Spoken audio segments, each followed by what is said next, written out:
What's going on, guys? Maul here with Jackalmen Games, here with our very own Karma Gates.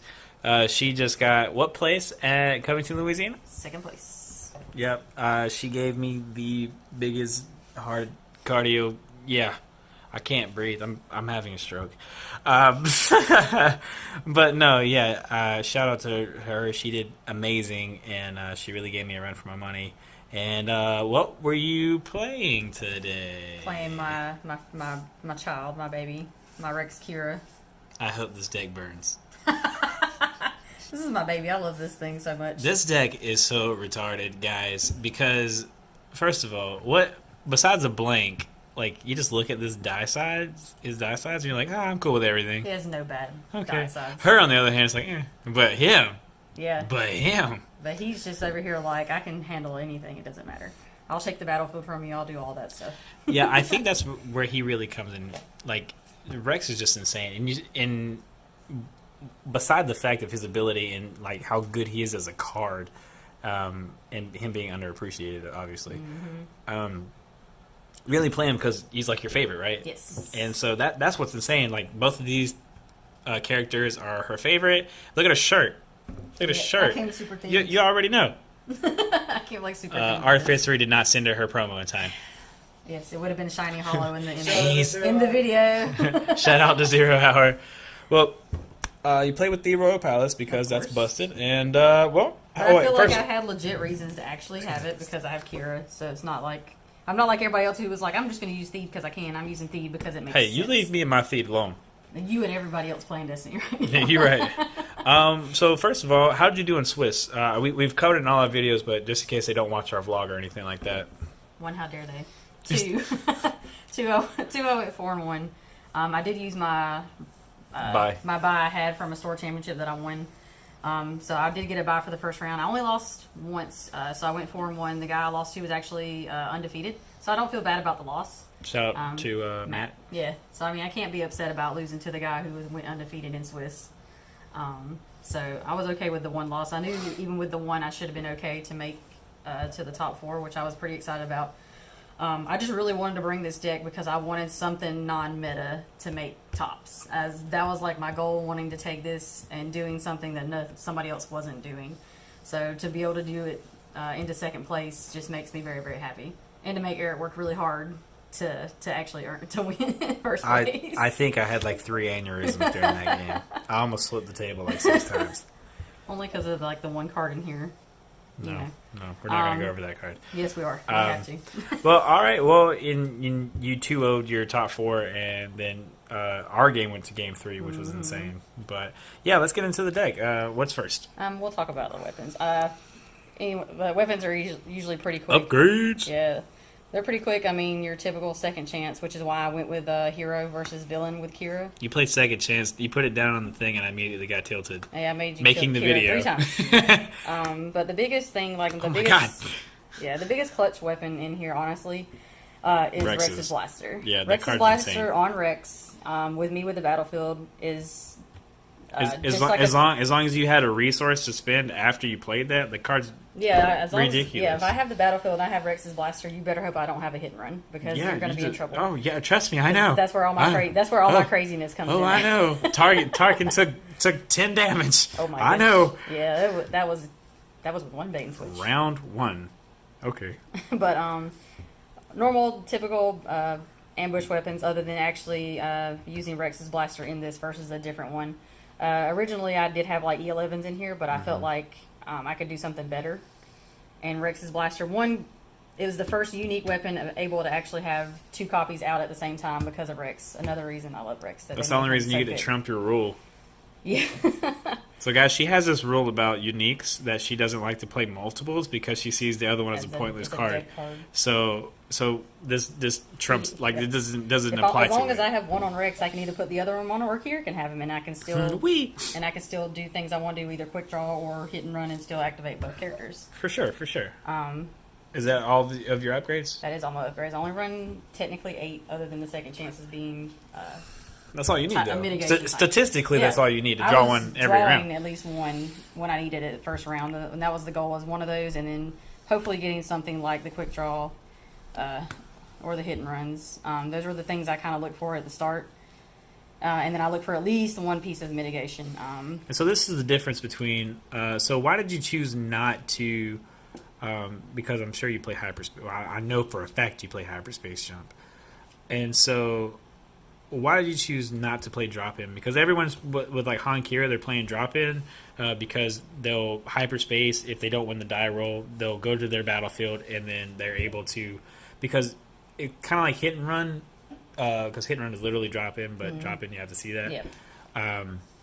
Because it doesn't. It's not like quick draw where it requires you to play a weapon where you yeah. can just roll in with ambush. Why did you choose this package over drop in and hit and run? Well, honestly, with most cards like hit and run, like quick draw, drop in has its own stipulation. You have to have your battlefield. So immediately, if I don't win the roll off, which I rolled a ton of blanks and roll offs today, not winning it most of the time, it's immediately a dead card. There's no point in even playing it. Hit and run and quick draw, unless I didn't have a weapon in my hand for quick draw, they're not dead cards.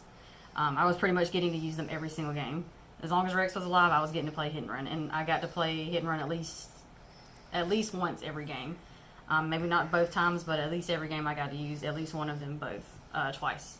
So you just felt it was better because you weren't always going to have access to your To my battlefield for yeah. the roll-off, or because you weren't always going to have access to hyperspace. Yeah, you don't want to there's be a just dead no card. guarantee. And I got you. It had a better chance of being a dead card than either of these had.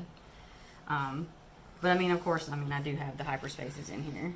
Tilt. Yep, that's Eric's fault. I was going to take them out. And then it came back. That's the reason why she beat me. Came back to bite him in the butt. I hate this card. But I mean, they do come in handy. There's a reason these 3 cards are broken. When I get games where I can make money, then I'm good to go when it comes to playing cards like that to staying alive. For sure. And of course, I have things like Truce. That way, because of the weapons that require so much pay side, Qi'ra, Ralston pay sides, it's nice to have the access to extra money to deal damage. Or to pay for the hyperspace jump as well. Majority of the time, it didn't matter if I swapped the battlefield out. It was just being able to hyperspace while I controlled the battlefield made the difference. Yeah. Because then I would just roll in all my dice and then make it hard to mitigate. My other big thing that I never took out, my bait and switches. Throws the phone. Just oh God. still central for a lot of people today with me and the bait and switch. So guys, this is one of my top 3 favorite cards of all time. And now it's also one of my top 3 most hated cards of all time. Because you just got to go watch the game 2 of the finals. Once we get the finals up on our channel and everything, it's gonna be there. It's got to be seen because it was gross. It was the most intense match of Destiny. Yep. It started off so like oh my God. It just kind of progressively got aggressive. We didn't even think Game 3 would go so long because she did 10 damage to Tarkin. Yep. That one extra damage took forever. Yeah, well, it took till round 2. Yeah. You had to work for it. Some of the other things I did put in here as far as like mitigation use was Press the Fire. I actually teched those in just for Vader. And how did that do today? I used it a couple of times, especially against my game with Ian. He was playing fish sticks. He was rolling into like the Ayla special, rolling into like 2 melee, so I would just go ahead and use it because that game I made a lot of money playing against him, so I was using them just to get his damage dice off the board, or even get her special off the board because he had 2 force speeds down. So I was doing anything I could to slow him down because he was able to do stuff like guard and push all my damage away. So That's I was insane. Like, yeah, he I like guarded it. me with a 3. I like it. Yeah. So I did get to use it some. I didn't use it a bunch. Some of the bigger ones I used a lot of, or that he doesn't like use that I get to have access to because of Qi'ra.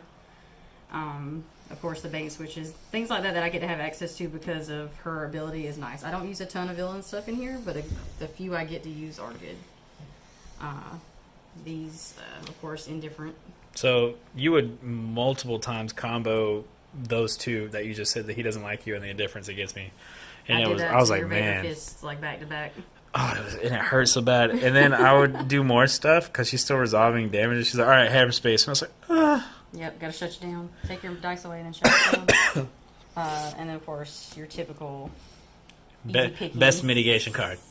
Easy pickings. It ain't rotating out, so everybody's just gotta deal with it a little while longer.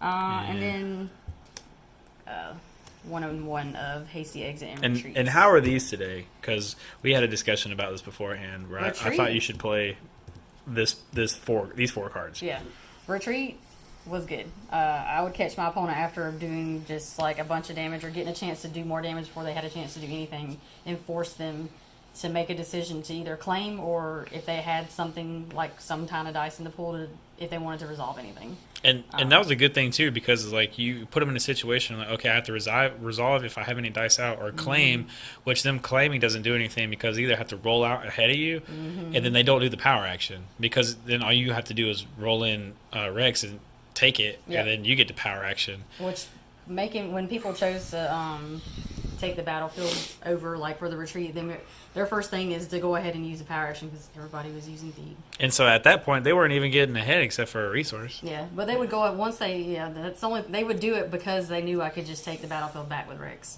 And if I had Rex's blaster down, you don't want me to have the battlefield. Yeah.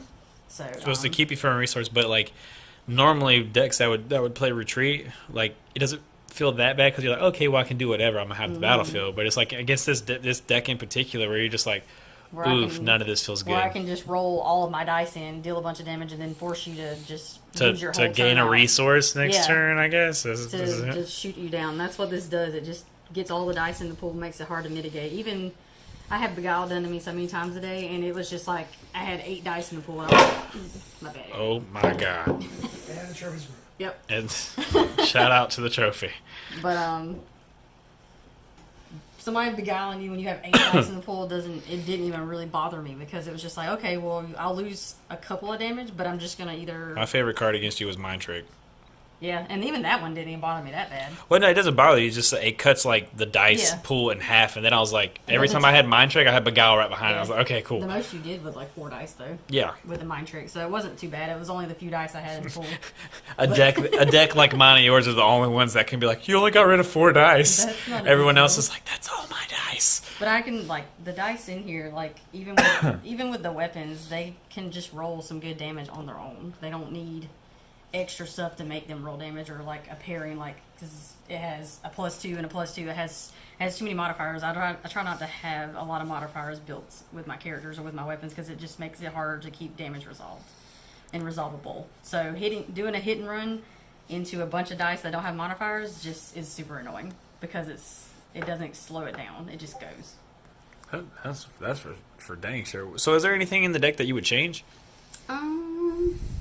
Or is this like the sweet spot? I would have considered maybe not having the hasty exit and having a second retreat, because I enjoy having the battlefield.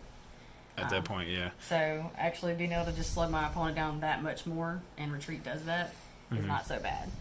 No, I get that. But yeah, so congratulations, Karma. And yeah, so we hope we're going to see her down in Orlando, just like we'll see Fortune over there as well. And we'll see Lance, I'm sure. He'll probably be going. And then you'll see me. If he doesn't go. Oh, well. But no, I appreciate the games, and I'm so proud of you as a teammate and as a friend. And stop trying to give me strokes. I'm making you work really hard at this game. I'm making you great at it. Yeah, but I think we're all making each other better. Make Eric great again. I never was. I have to be great at first to be great again. But yeah, guys, this was her awesome Rex Qi'ra deck. Original. This is like, I got a copyright symbol on it. You can give me credit if you want to play it before it rotates out. Oh yeah, no, for sure. Are you going to try to make a list for like replacing drop-ins and stuff like that for this deck? Yeah, I'm definitely going to change it up once rotation hits and make it still playable, and do it as far as it being the new standard. Awesome. Well, we appreciate it. Peace. Peace.